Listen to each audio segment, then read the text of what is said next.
កើតអី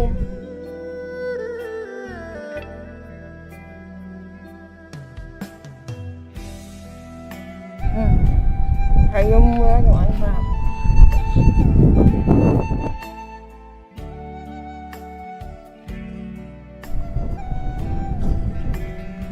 ម៉ាឯងកុំធ្វើចុកប្រេពេកខូចសុខភាពអានេះម៉ាកំពិតថាយើងជក់ប្រេដើម្បីបំបត្តិត្រេសហើយខូចចិត្តរឿងអីប្រាប់គ្នា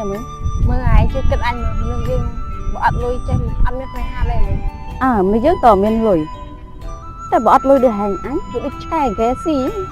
ហែងគិតចឹងហែងគិតដូចអញដែរតែរងថ្ងៃអញដូចឆ្កែកែស៊ីមែនតារងថ្ងៃអង្គសាបោកអញរហូតមកចឹងហែងអញឆ្កែកែស៊ីទាំងពីរ